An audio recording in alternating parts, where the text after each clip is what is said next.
Friends 'big boss' హౌస్‌లో మనకు తెలియకుండా ఎంత జరుగుతోంది అంటే, నిఖిల్, ప్రేరణ మధ్య ఒక అనుకోని ఊహించని సంఘటన ఒకటి చోటు చేసుకుంది. అయితే మనందరికీ తెలిసిందే ఈ వారం నామినేషన్స్‌లో నిఖిల్ ప్రేరణని నామినేట్ చేశాడు. అయితే ప్రేరణ చాలా బ్యాడ్‌గా ఫీల్ అయింది. అంటే బ్యాడ్‌గా ఫీల్ అవ్వడం అంటే నన్నెందుకు చేసావురా నువ్వు? నీకు ఇంకో ఆప్షన్ లేదా అంటే, నాకు గౌతమ్, నువ్వు, విష్ణు ఆప్షన్స్ ఉన్నారు అనంటే, మరి నన్నెందుకు చేసావురా నువ్వు అని అడుగుతుందనమాట. అడిగితే విష్ణుది ఆల్రెడీ అందరూ పాయింట్ ఔట్ చేసేసారు. అదే పాయింట్ ఆల్మోస్ట్ 5 నామినేషన్స్ పడ్డాయి తనకి.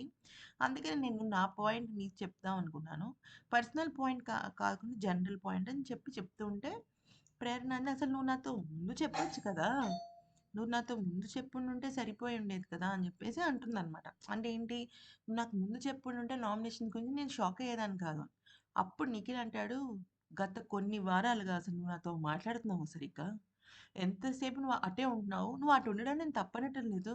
కానీ ఇదివరకు నువ్వు నాతో పర్సనల్‌గా మాట్లాడేదానివి. మనిద్దరం కూర్చొని గేమ్ గురించి ఎంతో మాట్లాడుకునేవాళ్ళం" అంటే, అప్పుడు ప్రేరణ అంటుంది, "కరెక్టే నువ్వు చెప్పిందంతా కరెక్టే.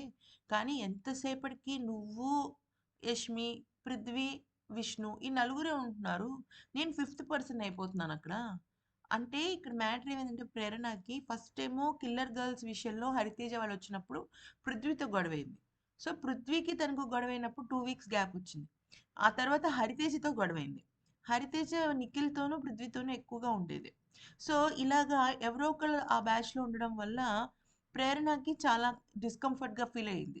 ఆ విషయం తను చెప్పలేక నాకెందుకో ఫిఫ్త్ పర్సన్ అనిపించింది నేనక్కడికొచ్చేసరికంటే, అప్పుడు నిఖిల్ అంటాడు, "యష్మి నిన్నెంత మిస్ అయిందో తెలుసా? నువ్వు ఇటొచ్చేదానివి కాదు. ఎప్పుడు అక్కడికెళ్ళి కూర్చుంటున్నావు. మాకు బాధ అనిపించదా? అందుకే నాకు మాట్లాడాలన్నా నేను నీతో పర్సనల్ టైమ్ లేదు" అని చెప్పేసి చెప్తాడనమాట నిఖిల్. సో, వీళ్ళిద్దరి మధ్య ఇంత బాగుంది.